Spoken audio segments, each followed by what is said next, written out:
Barakatah Yahweh, Barakatah Yahweh Shai, Barakatah Yahweh, Barakatah Yahweh Shai, Barakatah Yahweh, Bahashem Yahweh Shai, Bahashem Ruach HaKodesh. Double honors to the elders and apostles, great millstone over well. I am not a member, however, I've entered into their labors. Peace, mercy, and blessings to the sincere brothers and sisters doing this review of whatever your lot may be.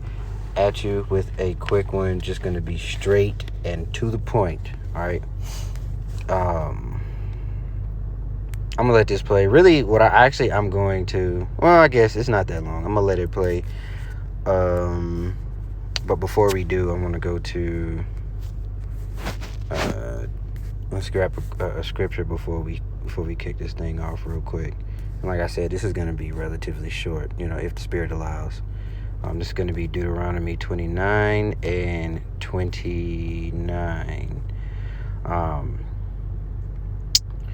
The secret things belong unto the Lord our power, but those things which are revealed belong unto us, and to our children forever, that we may do all the words of this law. All right, so again, before I read, you'll see why I read this, because this is another person. I don't know who this person is, honestly, and there's really nothing against them. I'm just using it as a talking point. But they're under the impression that Revelation is of a Christian doctrine. We'll just put it that way.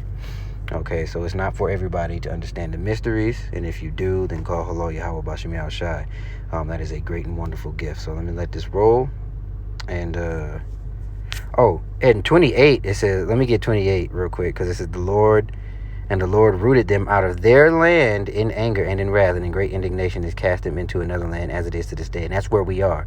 So when they start talking about these fallen angels, that is just the fall of us as a people because of our indignant and unbecoming behavior of kings and priests to the disobeying of the law. All right, so here we go. Guaranteed to make everything you've heard about CERN make a lot more sense. First off, they're trying to open a portal, and they've actually done it before. The last time was in 2016, where images like these showed the so-called portal and went viral. So why would they want to do that, you may ask? If you take a look at some predictive programming from the Avengers movie, it may be a similar function. And if you believe in the end times prophecy like Book of Revelation, that's exactly what it's for. Behold a red horse, it's happening. But since she sold her soul and works with a demon she calls Saucer Fierce, she's kind of like a messenger here. Check out the sun worship symbolism. How about Saturn's rings, or the little Saturns on her ears? Saint worship. The great sword from the second seal and the red horse is CERN's technology. So there's like, that's where we gotta draw the line right there, because that red horse in Revelation 6 and 4 is the nation of Esau Edom, because he is red. And he's given power to take peace from the earth, right? So we'll go to that real quick. So he said that the red horse is CERN's technology. Who's operating the technology, right? So we'll go there. We'll get that real quick. And he was saying, wait, he said something about it being a great sword. It clearly states that it was man-made. They used it back in 2012, and that's what... Sword from the second seal and the red horse is CERN's technology. It clearly states that it was man-made. Right, the rider carried a great sword, right? That's what he was saying. So let's get that real quick. Damn, I pressed the wrong one. All right. And there went on another horse that was red. This is 6 and 4, Revelation 6 and 4. That was red, and power was given unto him that sat thereon to take peace from the earth, and that they should kill one another, and it was given unto him a great sword. Who has the sword? Right? Scroll on down to the beginning. Why do I keep doing that? Scroll on down to the beginning. Genesis 27, around the 40th-ish. We'll start at 37. All right, so this is Genesis 27 and 37. This is Isaac blessing Jacob and Esau, who was, when he was born red all over, right, like a hairy garment. And that hairy garment are the ram skins that they dyed red. That was a tradition. So you can find that in the book of Exodus. But moving on, because that's not the point of this. We'll read 37. And Isaac answered and said unto Esau, Behold, I have made him thy lord, and all his brethren have I given to him for servants, and with corn and wine have I sustained him. And what shall I do now unto thee, my son? And Esau said unto his father, Hast thou but one blessing, my father? Bless me, even me also, O my father. And Esau lifted up his voice and wept. All right, so as you had no foresight to hold on, which the blessing was never yours in the first place, but just looking at it from face value, you had no type of foresight, no type of discipline or spiritual outlook. You just did not care and went ahead and gave it away for face value. Right now you want to cry about it. And is that not a high level characteristic of Esau Edom today, the so-called white man?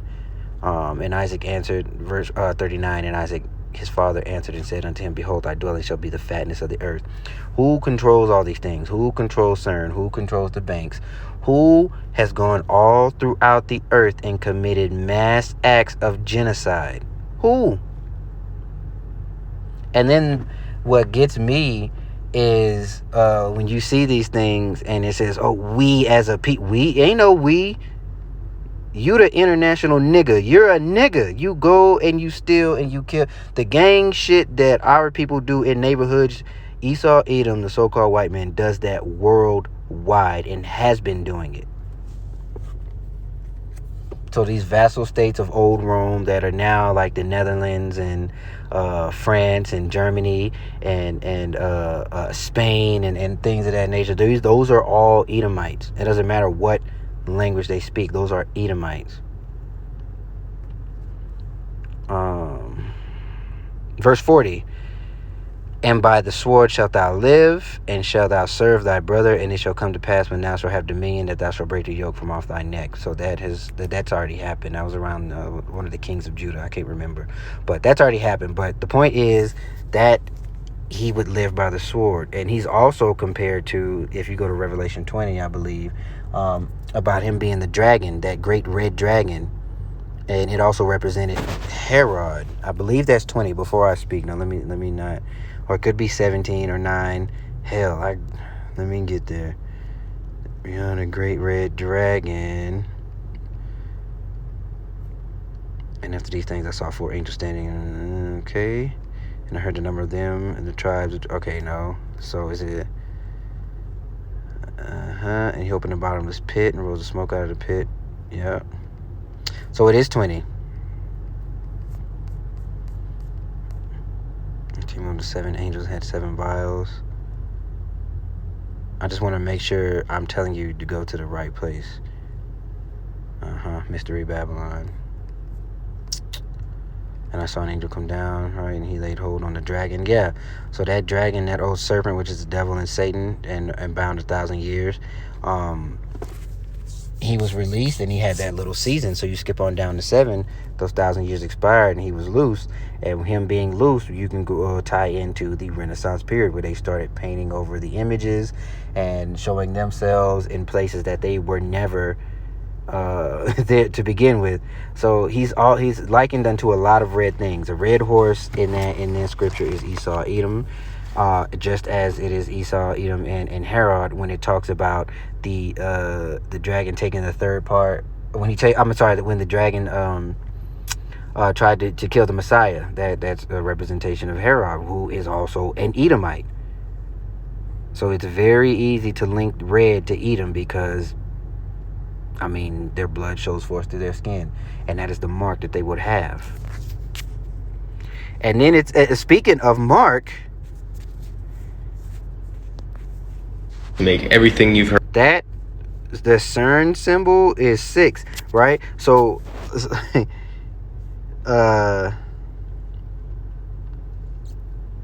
hold on. Okay. That CERN symbol serves as a mark, right? So we're gonna read it, the highlight, but I'm gonna read 18. This is 13 and 18, Revelation.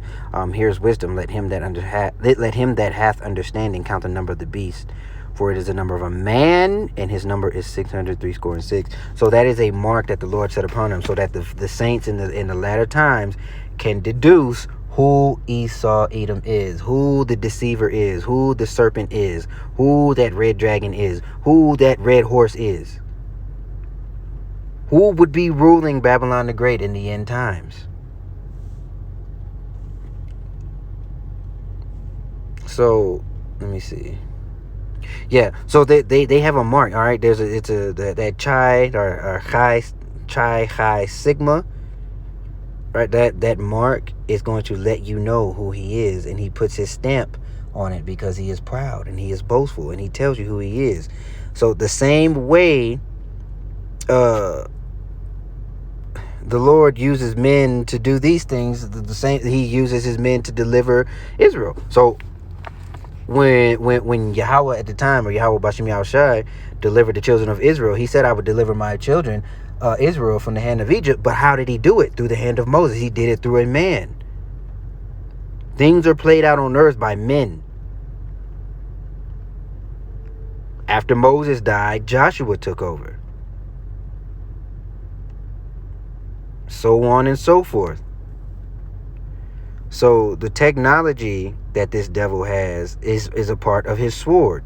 This Hadron Collider is a part of his sword. Like, that is what they wanted. That is not want.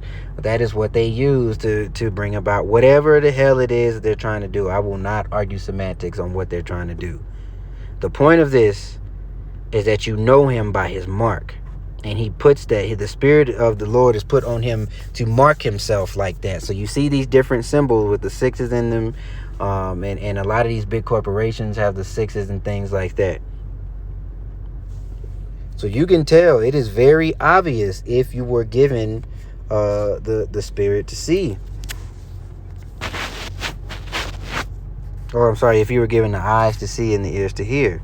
The Lord has made it painfully obvious. So when he comes with his form of you bowing down to him with a certain insertion, there will be no excuse, because you knew it was out there.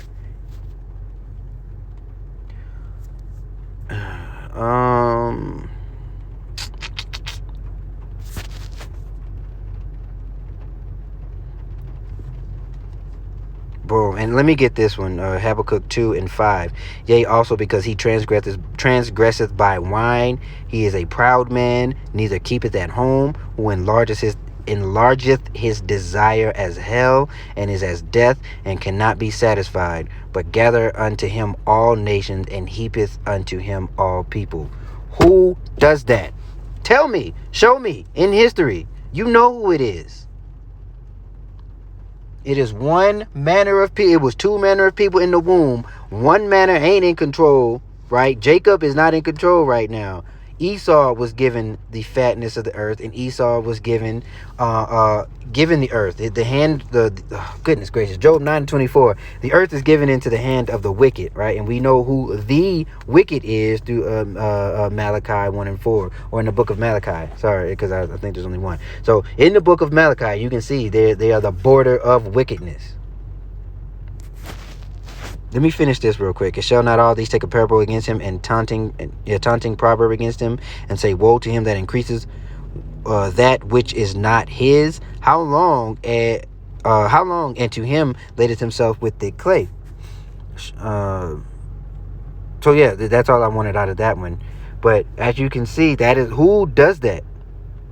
That great red horse, who was Esau Edom, is right there. He transgresses by wine. He spreads his philosophy and causes these other nations to fall. And well, he will cause them to fall, because that is why these other nations are going to take part in the same plagues and judgment of Babylon the Great, because they drank of that wine. All right, and he never keepeth at home, and all of these lands are named after him. There were biblical lands with people with biblical nationalities, and they are no longer that. Only one people have a biblical nationality. That's odd, isn't it not? Is it not? All right, and then it says, woe unto, or destruction unto him that increaseth that which is not his. And as you can see, none of these things that he has in his possession belong to him. None of these lands belong to him, yet he is in control. So that red horse is not the technology. That red horse is Esau Edom. And you can argue that the technology that he's using is his sword, because that is what he was blessed with. So we cannot let these folks, I don't know who this dude is. It ain't even him, but we cannot. I'm just gonna keep, anytime I see something like that, I'm gonna just keep bringing it out. That ain't what it is. So we can't let them run from their identity. And I hated Esau and laid his mountains waste, whereas Edom said, we are impoverished. Okay, so yeah, Malachi 1 and verse 4. So because I said it, so we'll end it here. Whereas Edom says, we are impoverished, but we will return and build the desolate places. Thus saith the Lord of hosts, they shall build, but I will throw down, and they shall call them the border of wickedness, and the people whom Yahweh hath indignation with forever. So that's it. That's all I wanted to get. I just wanted to make that clear for anybody who who was young and impressionable like I am. I was just blessed enough to have a little bit of understanding, and I'm grateful for what I do have. I ain't the greatest, but I know a little bit of something. So call hello Yahweh Bashim outside for that. And with that being said, I pray that you were edified.